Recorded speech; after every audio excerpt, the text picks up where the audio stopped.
नमस्कार दोस्तों, स्वागत है आपका एक बार फिर से आपके अपने यूट्यूब चैनल पर। दोस्तों, आज हम आप लोगों के लिए एक कहानी लेकर आए हैं, भाग्य और माँ लक्ष्मी की कहानी। एक बार भाग्य और माँ लक्ष्मी में बहस हो गई कि कौन किससे बड़ा है, भाग्य बड़ा या लक्ष्मी बड़ी। तो चलिए आज की इस वीडियो को शुरू करते हैं। और अगर आप लोग इस चैनल पर नए हैं और चैनल को अभी तक सब्सक्राइब नहीं किया है, तो चैनल को सब्सक्राइब करें, साथ ही बेल आइकन को प्रेस कर लीजिए ताकि जैसे ही वीडियो अपलोड की जाती है उसकी नोटिफिकेशन आप सभी लोगों को मिल सके। शुरू करते हैं आज की इस वीडियो को। जय माँ लक्ष्मी। एक शहर में एक गरीब बूढ़ा ब्राह्मण अपनी पत्नी व सोमदत्त नाम के एक पुत्र के साथ रहता था। सोमदत्त प्रतिदिन राजा की लड़की को कथा सुनाने जाया करता था। वहां से दक्षिणा में जो मिलता उसमें से ही वह अपने परिवार का पालन करता था। एक बार भाग्य और लक्ष्मी एक दूसरे से अपने आप को बड़ा बताने लगे। आपस में कोई निर्णय नहीं हुआ तो दोनों ब्रह्मा जी के पास गए। ब्रह्मा जी ने खुद बुरा न बनते हुए कहा कि मेरे पास इसका उत्तर नहीं है। चलो मैं भी तुम्हारे साथ विष्णु जी के पास चलता हूँ। तीनों ने विष्णु जी के पास पहुंचकर भाग्य और लक्ष्मी में कौन बड़ा है यह प्रश्न किया। विष्णु जी ने भी ब्रह्मा जी की तरह बुरा न बनते हुए उत्तर न देकर उन्हें अपने साथ लेकर शिव जी के पास पहुंच गए और यही प्रश्न पूछा कि भाग्य बड़ा या लक्ष्मी। शिव जी ने भी कोई उत्तर नहीं दिया। बोले कि चलो पृथ्वी पर चलकर इस प्रश्न का उत्तर मालूम करते हैं। पांचों देवी देवता ने साधु का वेश धारण कर पृथ्वी पर उपरोक्त ब्राह्मण के घर पहुंच अलख जगाई और कहा कि हम रात्रि में भी आपके घर पर ही विश्राम करेंगे।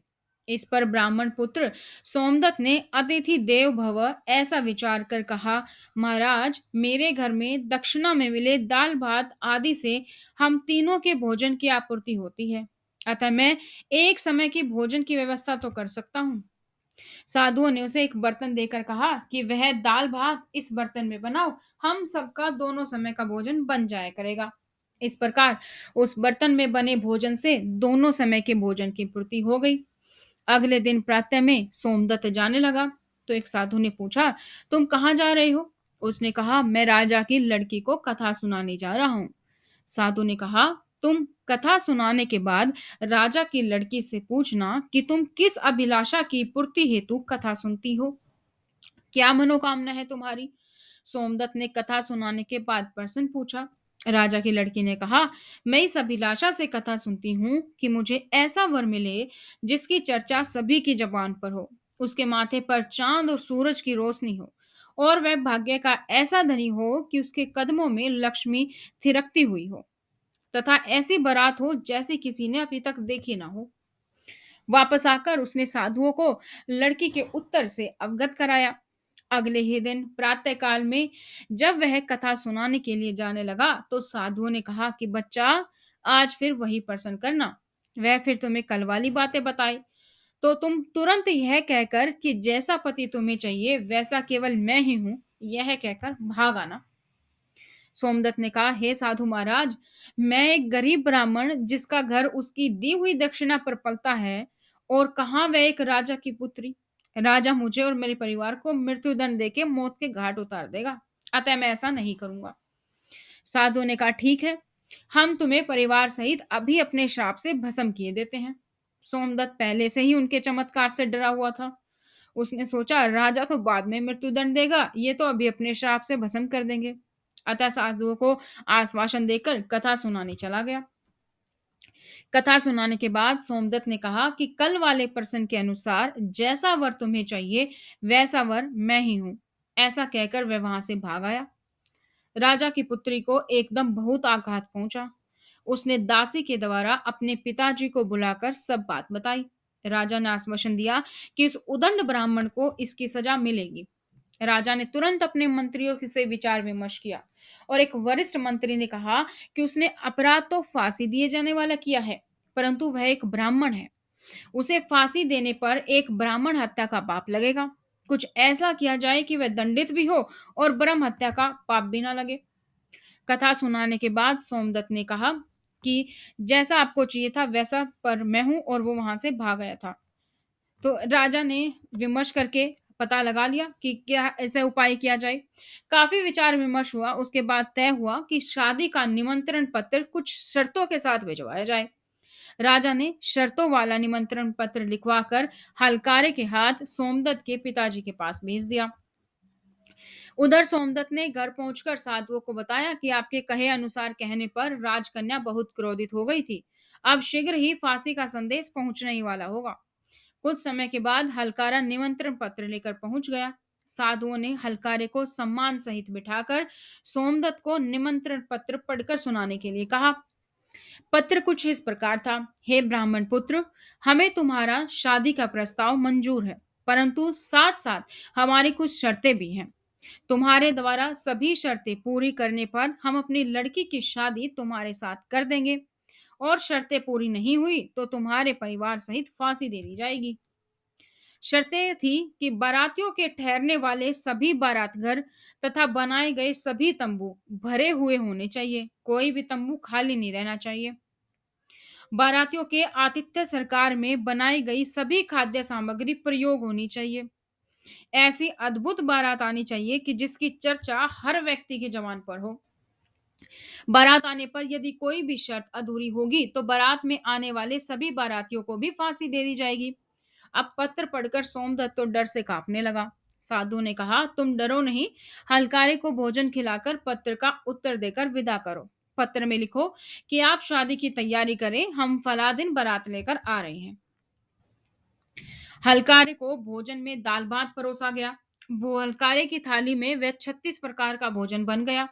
विदाई में साधुओं ने उसे मुट्ठी भर धूनी की राख और पत्र देकर विदा किया। बाहर आकर हलकारे ने देखा कि वह राख नहीं बल्कि हीरे मोती हैं। वह बहुत खुश हुआ। राजा ने सकारात्मक उत्तर प्राप्त होने पर विचार किया कि वह गरीब ब्राह्मण किसके भरोसे ऐसा कर रहा है, क्या कोई दुश्मन राजा उसका साथ दे रहा है। यही सोचकर राजा ने शहर के तमाम बारात घर सजवा दिए और अनेकानेक तंबू लगवा दिए। राजा को विश्वास था कि अधिक आदमी न होने के कारण वह तो शर्त हार जाएगा।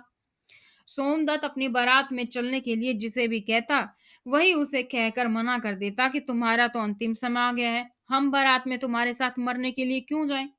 ऐसी बातें सुन सुनकर वह हो चुका था बहुत ही परेशान।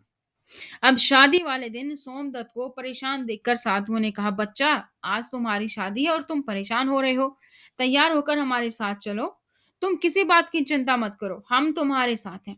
सोमदत्त ने भी कहा, भाग्य में जो है लिखा है वही होगा। यही सोचकर तैयार होकर साधुओं के साथ चल दिया। अब भगवान शिव जी ने इस बारात में चलने के लिए सभी देवताओं को मनुष्य रूप में आमंत्रित किया हुआ था, तथा भूत प्रेत और अपने सभी गणों को भी शादी में बुला लिया, जिसके कारण सभी बारात घर व लगवाए गए सभी तंबू भर गए। इसके बाद भी कुछ बाराती बिना तंबू के रह गए। राजा के पास सूचना भिजवाई गई कि बारातियों के ठहरने का प्रबंध और कराया जाए। सूचना मिलने पर राजा ने विचार किया कि कहां से इतने बाराती आ गए हैं, चलकर देखना चाहिए। राजा तुरंत वहां पहुंचे। राजा को आया देखकर शिवजी ने शुक्र व शनि को बच्चों के रूप में बनाकर भूख के कारण रुला दिया। राजा ने दो बच्चों को रोते हुए देखा तो पूछा, ये बच्चे क्यों रो रहे हैं। साधु बने शिवजी ने कहा कि इन्हें भूख लगी है। राजा ने उन बच्चों को खाना खिलाने के लिए भेज दिया। कुछ समय के बाद राजा के कर्मचारियों ने आकर बताया कि महाराज, वो दोनों बच्चे तो सारा भोजन खा गए और फिर भी भूख भूख चिल्ला रहे हैं। ऐसा सुनकर अब राजा भी बहुत परेशान हुआ। उन्होंने अपना घमंड त्याग कर साधुओं के सामने नतमस्तक होकर कहा, महाराज, अब मेरी लाज आपके हाथ में है। साधुओं ने कहा कि कोई बात नहीं, सब कुछ ठीक हो जाएगा, तुम घर जाकर बारात की आगवानी की तैयारी करो। राजा ने शहर को बहुत ही सुंदर ढंग से सजवाया। जगह जगह झालरों से पूरा शहर एक दुल्हन की तरह सजाया गया। सोमदत्त भी शादी की पोशाक में एक राजकुमार की तरह बहुत ही सुंदर दिखाई दिखाई दे रहा था। शाम के समय उसे एक सुंदर रथ में बिठाया गया। रथ के आगे अनेक प्रकार के बैंड बाजे, नफीरी वाले, ढोल नगाड़े वाले मधुर तान में झूमते हुए चल रहे थे। दूल्हे के मस्तक पर सहरे को चांद और सूरज से सजाया गया। बाराती हाथों में नोट यानी कि लक्ष्मी लेकर एक दूसरे पर नौछावर कर इधर उधर उड़ा रहे थे।